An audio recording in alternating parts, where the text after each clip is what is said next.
Hello there, and welcome to this blog post. My name is Divya Mishri. Thanks for joining me.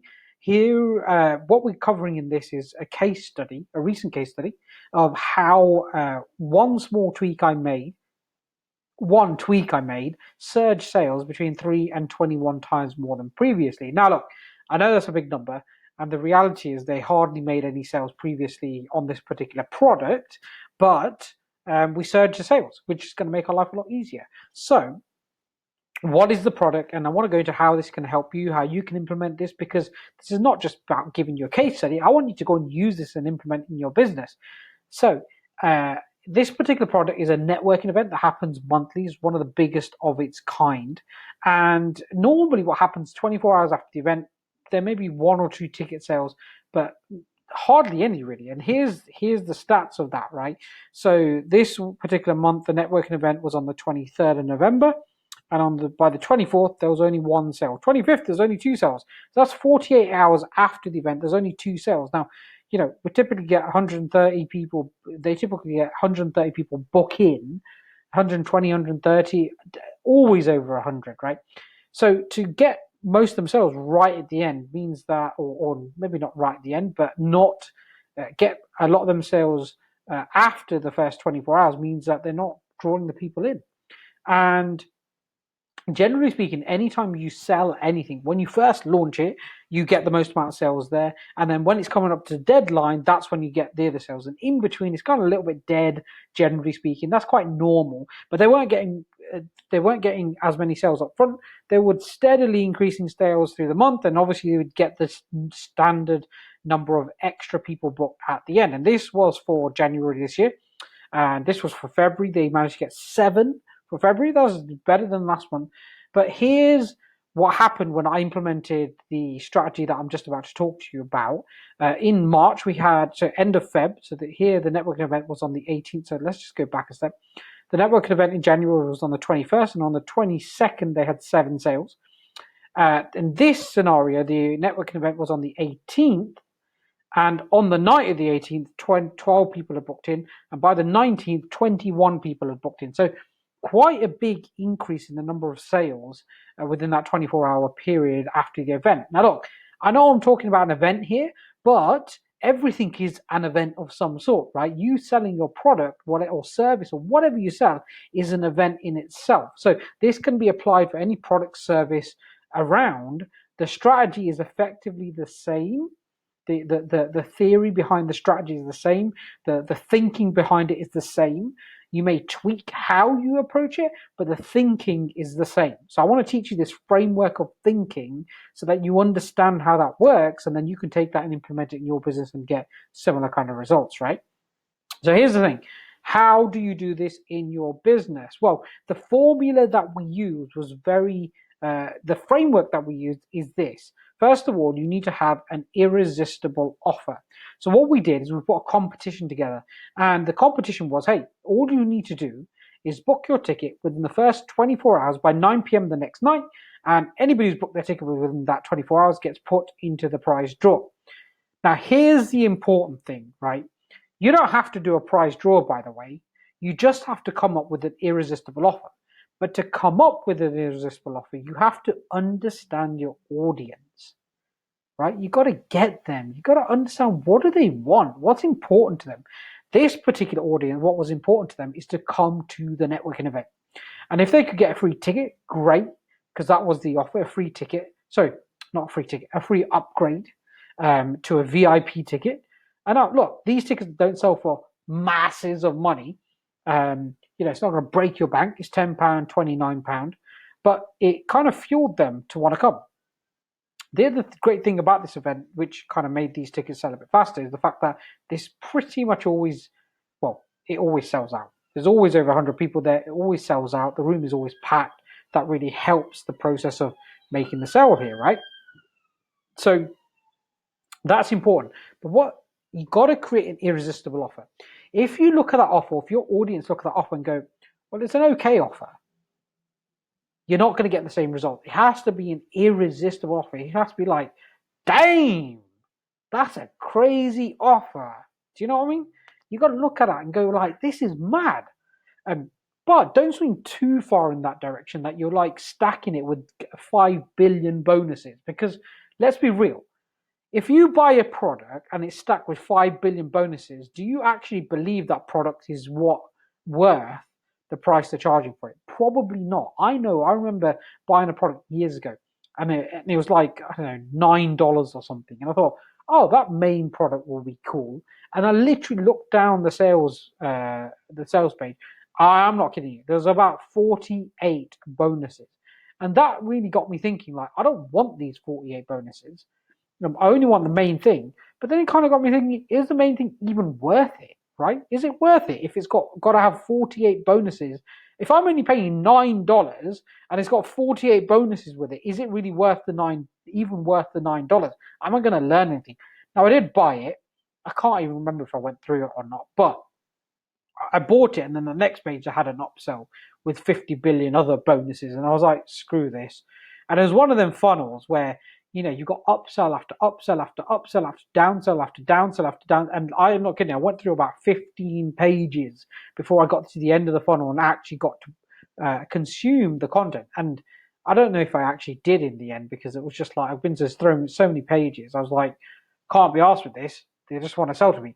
But the point is that if the offer is irresistible, but still something that is viable, something that makes sense, something that is not too much of, it's not like I'm giving literally the whole world away. If you give the whole world away, people are going to be like, why are you giving the whole world away? It makes no sense, right?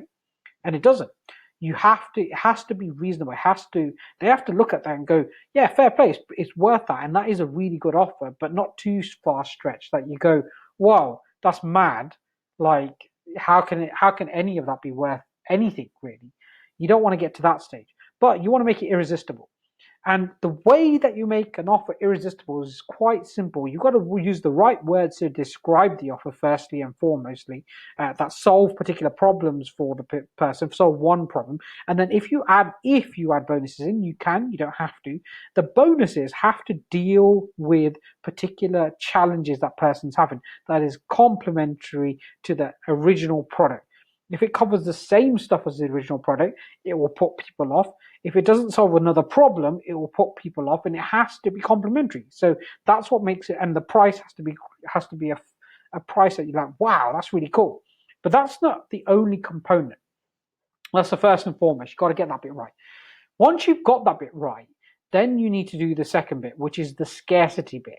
So there needs to be some level of scarcity. Now, you don't have to go like, look, you don't have to go buy this or the whole world's going to explode in the next 48 hours. It's the end of the world if you don't buy it. That's what so many people do that. And look, it will get you sales if you do that, but the kudos in the buyer's mind of you, if they don't buy, could go down. And I personally don't like that anymore. I'm going to be honest. I used to do that a lot.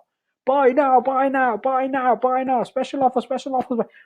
And it works up to a point, but then it kind of gets hard to keep selling stuff. So what I found with scarcity is you don't always have to give scarcity in the form of a price drop, for example. Scarcity could be something very simple. Like, for example, I've got 15 places on the program, right?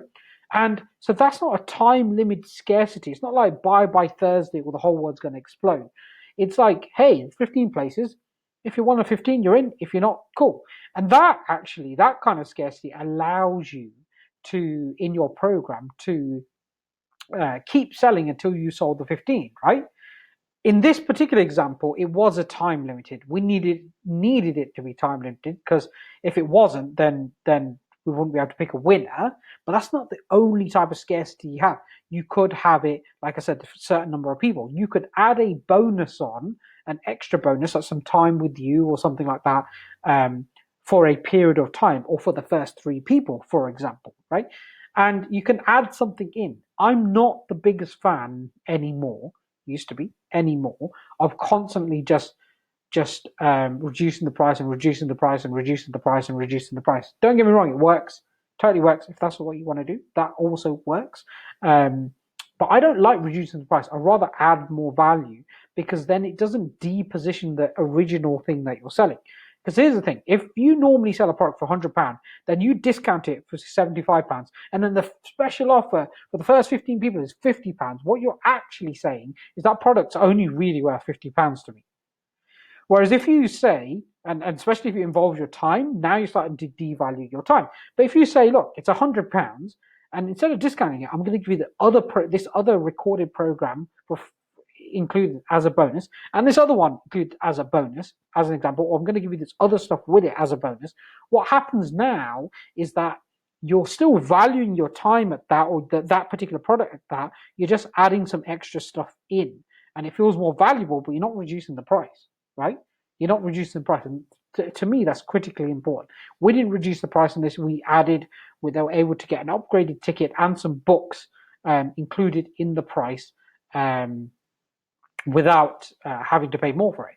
So we didn't downvalue it. And we got 21 people book in within the first 24 hours. That's amazing, right? That is absolutely amazing. So the irresistible offer and the scarcity will lead to sales, but the scarcity doesn't have to be this, oh my God, the whole world's going to explode if you do not buy. In fact, if you get yourself away from that, you'll start to create deeper connections with people. You start to have more integrity and create more of an authority and start to be able to charge even higher prices. If you don't do that, oh my God, everything's going to explode. Doesn't mean to say you don't have a time limit on it, but you don't need to go crazy about it, right? We didn't go crazy. We sent an email out going, hey, book by tonight. That's it. We sent a text message out and then it was done. No big hoo-ha, like the world's going to end type thing. And we increase sales. So the key here is an irresistible offer that links to what your clients are really looking for, the things that they really want to solve their problem on, and make sure that you use the right language, the right words, the right ways to connect to your clients so that they feel like that you're entering the conversation that's already happening in their minds. You're entering that conversation. So you're not going against the grain uphill or upstream. You're going downstream with them, right? With your ideal clients. And then you add a little bit of scarcity in there and you might stack some bonuses for a certain amount of time.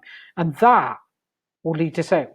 Now, you don't want to do this all the time, the scarcity thing all the time, but every now and then you might want to do it. Hey, I've created this new program. I'm going to add it as a bonus to this for the next week. If you want to get in this week, you're going to get that extra bonus as well. And then you get in and it's like, wow, that's a really cool offer that you've got there. Think about now how you can use this in your particular business, right? Because you've got to really know your audience to be able to do this, right? You've got to know them deeply. And when you know them deeply, you can execute this and you can go on to create more sales, but better sales as well, because you're attracting the right people to the words you're using, the way that you're turning up, and the offer that you're putting out there. Then bonuses, like for example, the irresistible offer might include bonuses. It might include time with you, for example. That might be highly valuable. That might be what people want is you.